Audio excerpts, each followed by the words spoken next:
Well, hi everyone. My name is Juwan Jenkins. I am currently the student government president at Bradenton. I am joined today with Miss Rebecca Caskey, and I am also joined with Miss Meg Hawkins. So Rebecca is the manager of the Academic Resource Center over all the campuses, and Meg Hawkins is director of the library at SCF Bradenton. Welcome, And ladies. Venice, and Venice, and yeah, All the, campuses. all the libraries. There we go. There we go. There we go. Welcome, ladies. We will be talking about today navigating remote learning. So I will disappear and I will let Ms. Hawkins start first. Okay, well, great. Welcome and thank you. And as the representative for the libraries, I hope that we can meet students where you are, whether you're on campus or online. And what I'd like to do is share my screen and just give you a quick couple of high points for accessing support services that will help students with their remote research and their research on campus.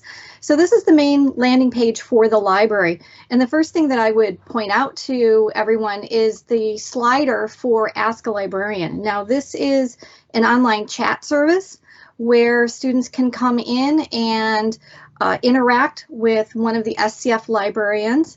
We've actually been doing a brisk business this morning, helping students with everything from their ENC 1102 reference sources to a couple of citation questions.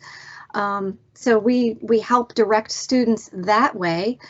Additionally, we've got logon help. So if you need to get into any of our resources that are behind the firewall, the login help is here. And currently there are two methods of logging in.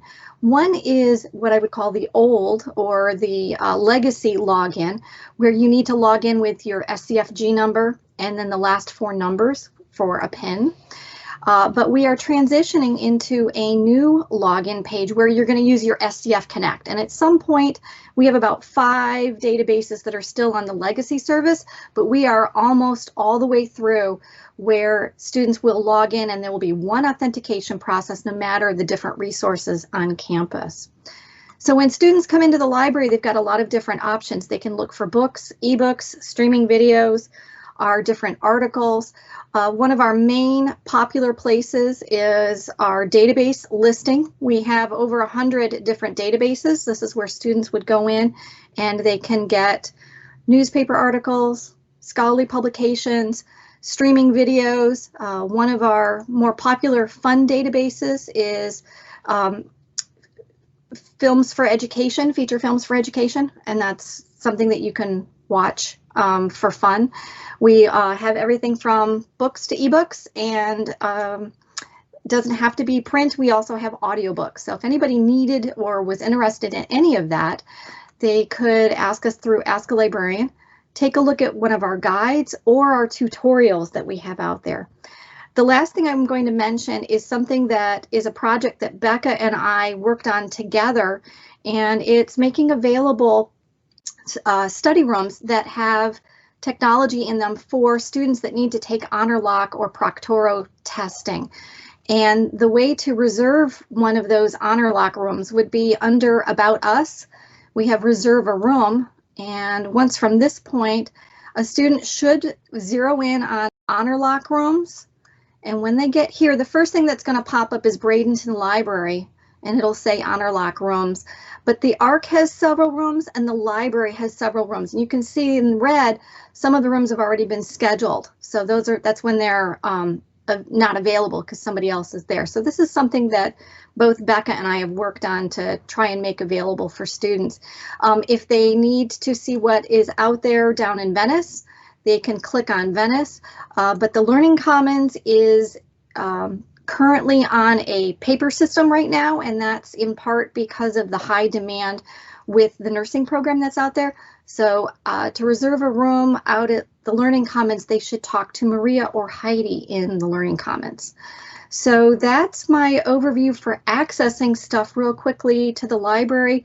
The students shouldn't feel afraid to poke their noses around. We have links to help students that are in ENC 1101 and for the speech classes. And we also have online workshops. So earlier today, it's not listed because it's already gone past, we had a workshop, but we also have workshops that are coming up, and these are all in the Teams environment. Would really encourage students to get help in the ARC and in the library wherever you are comfortable getting that help. Don't wait until you're in panic mode. We want to work with you guys all through the semester and keep the success building. You go from there. Joanne, do you think there are any questions that students might have based on what I showed you? Yes, one thing that when we were meeting, you talked a lot about citations. Really will work really well with that. Can you please give the students an overview of how you guys would take care of that? Sure. So the Ask a Librarians, the librarians that are in the chat will help students specifically in the that way with citations, but we also have off of the library pages a dedicated whole area that is for citation guides. And right now APA is a little more popular than MLA, but basically the students can go in here and we have a drop-down examples for in-text citation. We can work students through the different formats, or they can work with us through Ask a Librarian. So I had a librarian today that a student emailed them their paper, and if they're going through Ask a Librarian, we can do that. Becca's got a similar scenario with the writing, but we're still testing out helping people through Ask a Librarian with the citation pages. So the best way for students to really get help with that is reaching out to us on Ask a Librarian or almost self-serve with the citation pages. And I believe in some of our static tutorials, let me go on the tutorial page, we have a whole bunch of recorded videos that students can go into, and we have research guides, and then we've also got evaluating, citing, plagiarism, that sort of thing that's in here as well. So there's all sorts of different methods that we can do to help for their citations. So if that, hopefully that answers the question that you had. Very much so. Is it ever too late for a student to come in and get their paper looked at or help with citation? When it's late, I would say Ask a Librarian is going to be the best, and we'll have to help them almost on a citation by citation. It's really hard for the librarians because we're staffing face-to-face as well as on Ask a Librarian. We tend to multitask. So what we really want students to be able to do is have an appointment with us where we can go over their papers, or sorry, Becca goes over the papers. If we can go over citations and help them with it and not just correct it for them, because we're not a correcting service, but we want to be able to help work them through that. So last minute, I would say Ask a Librarian is your best bet. You mentioned also that you guys have books as students. There's a way for students to be able to still be able to get books on campus in the library. Can you please explain to them that part?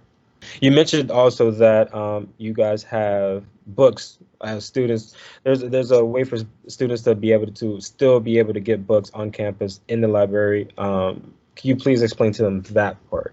So the quick search in the main library page, there's Ask a Librarian popping out. That means there's a librarian on the other end of there, and I've been on this page long enough that they want to know, sort of like when you go shopping and they say, oh, do you need some help? And so anyway, this is where you can go in and search for a book, and from all the different locations. I've got a silly topic here. I've got quilting that I just popped in, and this searches articles, books. It's almost like a Google search where it's got streaming videos, articles, essays, all that sort of stuff.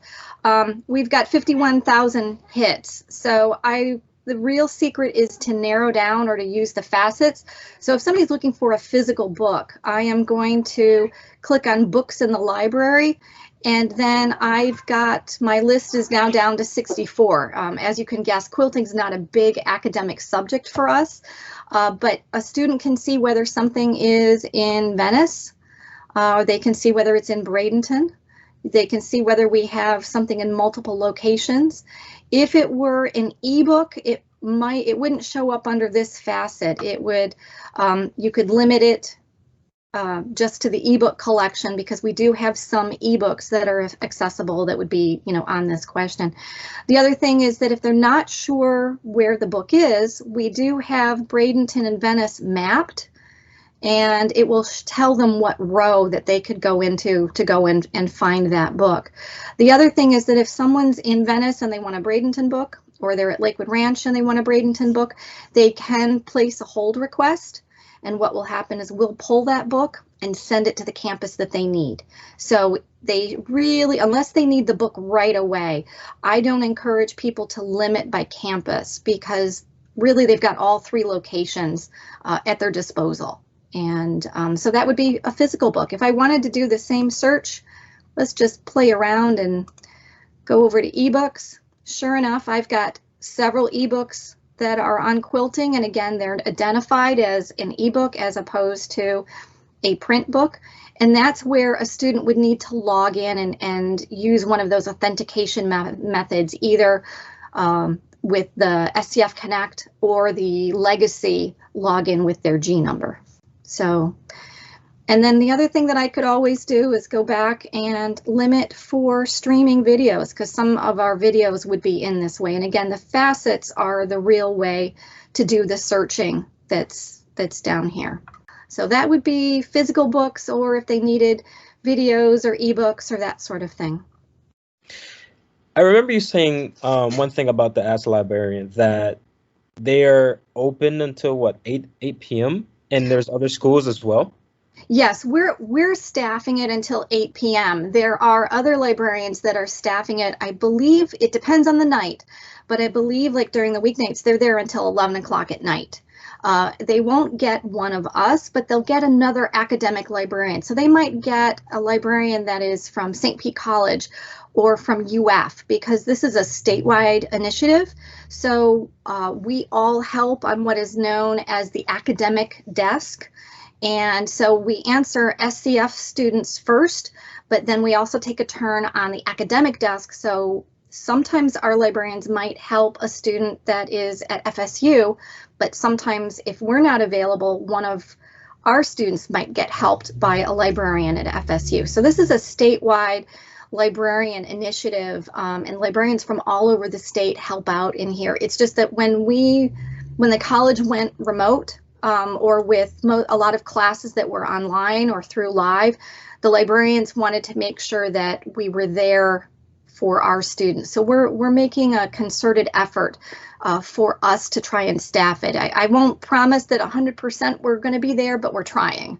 I wanted to ask you about if students wanted to find a quiet space to, study or just do some homework or whatever. What precautions have you guys taken due to COVID to ensure that the library is very safe?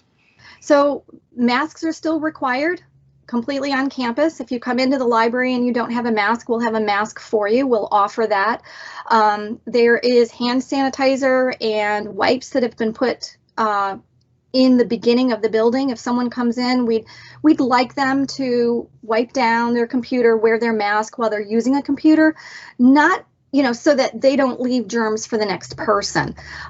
Books we're quarantining. So if somebody checks out a book for 3 weeks and they bring it back, we quarantine that book until some of the studies have said how long the coronavirus lives on certain materials. So print, plastic, paper, cardboard, because books are made up of all sorts of different things. So we're quarantining books. We're asking students to social distance at all times, and we have barriers up on the second floor. They've got large plastic, I don't even know what I would call them, little barriers that students can sit behind, and try to, for their own social distancing. So they're working very hard at trying to make sure that students not only continue to wear their masks, but then also take precautions. If they've got a wipe, they want to wipe down the table before they use it. They want to wipe it before they go. And then again, quarantining the books. That that was very clear. Thank you very much, Mag Hawkins. So Miss Rebecca Caskey will talk to you guys about the ARC and what they're doing this for navigating remote learning. So thank you so much for having me. I am so excited to talk about the ARC. If anyone watching this has spoken to me before, you know how excited I get to talking about the ARC.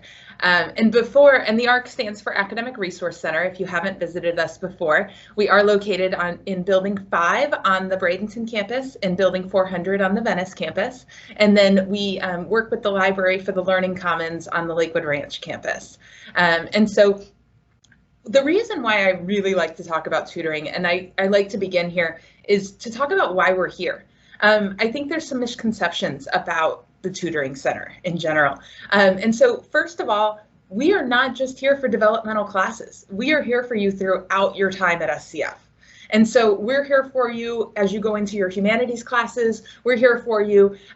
Film classes have papers that are due. Our writing tutors can assist with those papers. So once you get out of those ENC 1101 or ENC 1102 classes, once you get out of those developmental math classes, I have math tutors with advanced degrees in Calculus 3. We are able to help you with anything you take here at SCF, and I want you to know that. The other misconception I think about the ARC is that we're here for remedial assistance. And while we're absolutely here for remedial assistance, you get that first test back and you go, oh gosh, I thought I understood this better than I do. Come see us, we'll help you. But we're also here to make sure that you guys get ahead and to make sure that you stay ahead. And so some of the examples that I like to give is if you are taking a speech class, you may not need assistance writing your speech, but come in, make an appointment with one of our writing tutors and just give your speech to the writing tutor. The writing tutor can listen to you, the writing tutor can hear the cadence in it and help you with that, and maybe take away some of those nerves beforehand. Come in if you're learning a difficult concept, maybe one of our nursing students. We've all heard the idea of explaining a concept like you're explaining it to a kindergartner. Come in and teach us. If you're going through math, if you're trying to remember theories and trying to remember different formulas and that sort of thing, come in and teach one of our math tutors, and that way they'll be able to instruct you on where it is that maybe you need a little extra assistance, or yeah, you got it, you're ready for the test. We have workshops regularly. Our workshops are also happening online. And so even if you may not need assistance, get out your study materials, log into the workshop. Perhaps somebody else in the workshop will ask a question that maybe you need the answer to, but didn't realize that you didn't know. We don't always know what we don't know, right? And so we also have test reviews in the ARC. So we're here for a lot of different things. It's not just you get a bad grade on a test and you come see us. We're here to support you throughout your time here at SCF. And so in the fall, we have looked a little different because of COVID. Not unusual for every department on the college, but we're really excited about the changes that we've been making because access is so important to us. And so as we talk about going back to normal, the ARC is super excited to say, we are not going back to what we were before. We are here to support all of those students who maybe couldn't make it into the ARC before. And so the students who have children at home and can't find babysitters, or you can find a babysitter for 30 minutes, but when you have 30 minutes to come all the way to campus, 30 minutes of tutoring, and then 30 minutes to go home, that's an hour and a half now. And so 30 minutes of tutoring can now be 30 minutes of tutoring if you're using our online services. Also, temporary or permanent disabilities can make traveling to campus really difficult. Now we have a way for you to access us anytime online. And so I want to show our website just a little bit because I think it'll really illustrate what we have going on right now and what offers and access we have for you. So I'm going to go ahead and jump right in here. So once you go to our website, and you can always find our website through the Student Services tab right here, but I recommend, if you can remember it, scf.edu/ARC. So 9 letters, and hopefully we can make it in. That brings you straight to our page. So for the fall, at the time of this recording, we are doing in-person appointments face-to-face, or we are doing face-to-face tutoring by appointment. And so what you would do to book an appointment is you would come in here, Click on this and then find the subject you need. We have tutors on the Bradenton campus and on the Venice campus currently who are doing face-to-face appointments, and you can see our hours down here. The thing about a face-to-face appointment that's really great is you get that full 30 minutes or 45 minutes, depending on the subject, with you and the tutor. And it is your time to ask whatever you want, and that's an individual time. When this starts to change and when we're able to start opening up more, it'll be on our website. So continue checking our website because that's where every change or update will be for us. Down beneath that, you can see the online tutoring. If you need help with math or science, you can click one of these. If you need help with writing, you can click here. If you click on math, for instance, it'll bring you down to this section and you can find the day that you're looking for. So let's say you know that you'll be home studying on Thursday at 3 p.m. and you need help with college algebra. So you can go to Thursday and see that Betty can do college algebra, Ingrid can do college algebra. So we tried to really put that in a way that would work for you all. If you're interested in using our virtual tutoring, it goes through Teams. So if you're doing an online class, a lot of online classes are also using Teams. And you just click on the name. You can either use the Teams app or go through your browser. If you don't have a computer with a webcam and a microphone, you can use your phone, which is really great. You just download the Teams app and you can access us. And the great thing about our virtual tutoring is that you're able to, you talk one-on-one with the tutor again. And so it's not, some people are having struggles watching recorded lectures, for instance. It's not what they're used to, it's different. Our tutors have document cameras, so you can see exactly what they're writing down on the paper. You can share your screen with them, so if you're working on something in Canvas and want to show them your test review, you're able to do that. And you have their full attention and you're able to work with them. It's also drop-in. So as you're studying for 2-3 hours, as you have questions, drop in and ask the tutor. Coming back up to the top, I want to show you our, what we have for writing because I'm really excited about the access for writing as well. So writing, we do encourage you to make an appointment. Writing takes a little bit longer perhaps than asking science or math questions, and to prevent you from waiting in a waiting room for 30 minutes while they help someone else, we recommend that you book an appointment. But this is the great thing that we just added down here is email feedback. So we know that sometimes people, your time that you are able to write your paper is between 10 p.m. and 2 a.m. And we're not open between 10 p.m. and 2 a.m. But you can submit your paper here and a tutor will look at it the next day and provide you with written feedback on your paper. So they'll make comments on your actual paper and then they'll provide a narrative feedback, kind of giving some explanation over the comments that they made on your paper.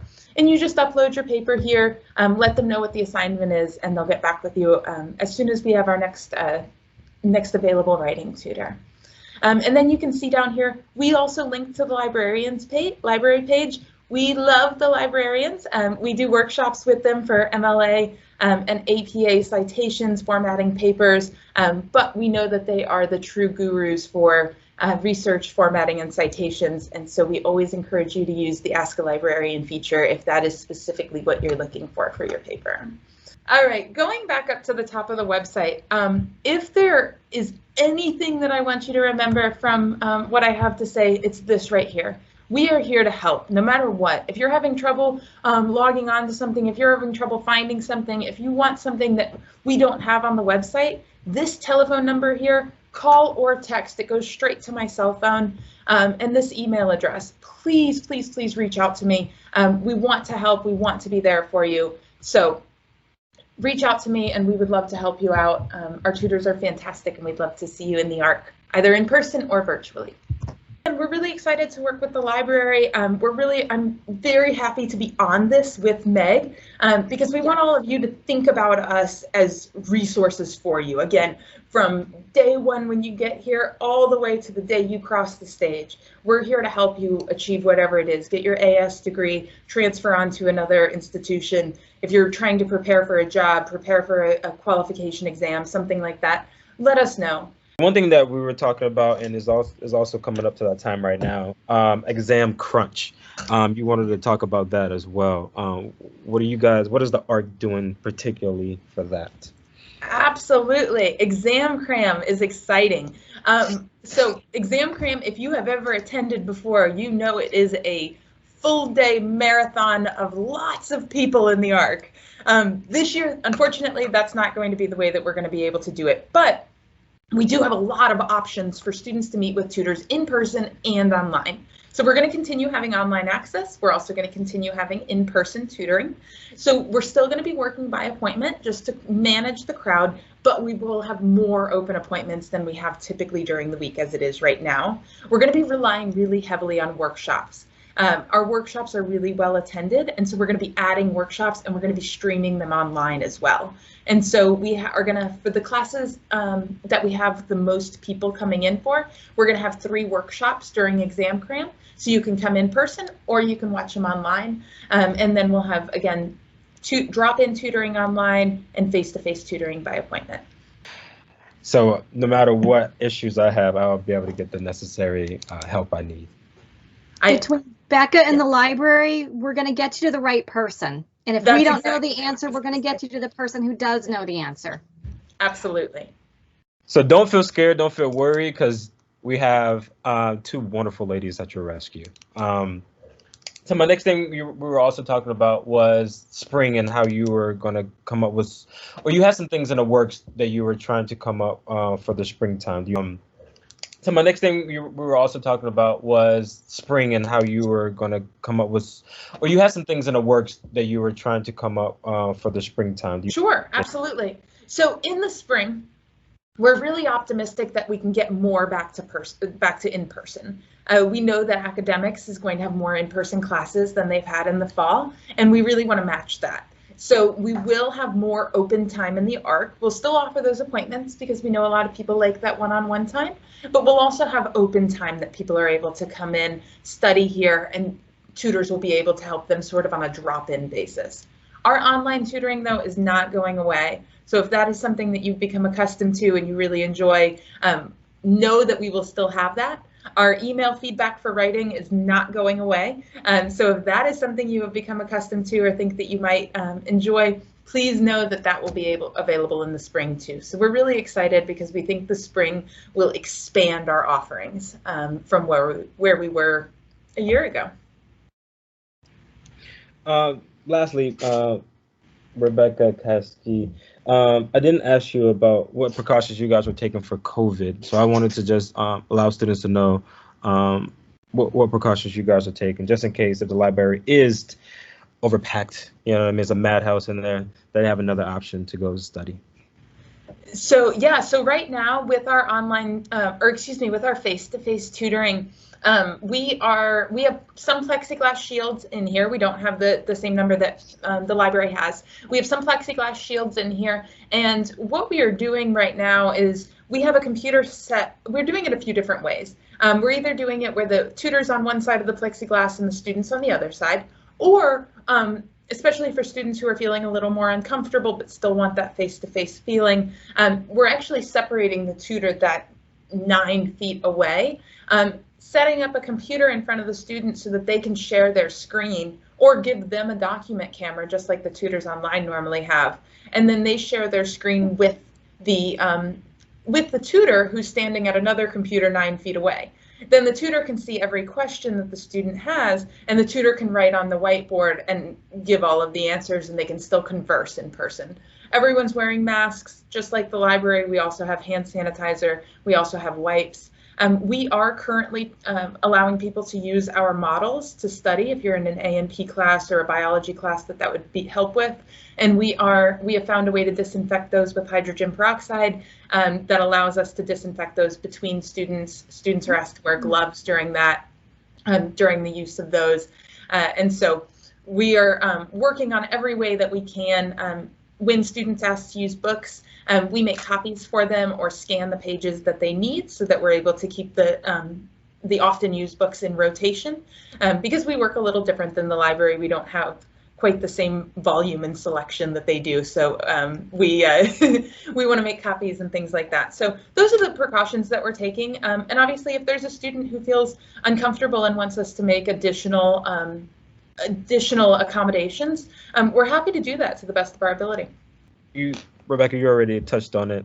Students can get in contact with you either through the phone number or through your email. Mag, Yeah. is there any way the students can get in contact with you, or Mhm. make adjustments or anything like that? So all of our contact information and our email information on the library page. And if you click on the About Us tab, there is a staff link. They can reach directly out to me that way. And I can, meet them however we need to get together. But the library campus main number is on the bottom of every page. There's the Ask a Librarian slider, and then our staff page has the complete library staff, their emails, and their extensions if they have them. We don't want people to have to hunt around for how to reach us. And so that's why it's down at the bottom of the footer. Sweet. Sweet. Well, that is it for me, ladies. Is there anything lastly that you guys would like to reassure the students on? Thank you for the opportunity. Absolutely. The more that we can get out to let students know what we're trying to do, the better. And sometimes it's great when it comes from a peer, from you. So thank you for that. Yeah, no Maggie, problem. spot on. Thank you so much for having us. Yeah, it was awesome to meet you guys. Honestly, I love this. Appreciate it.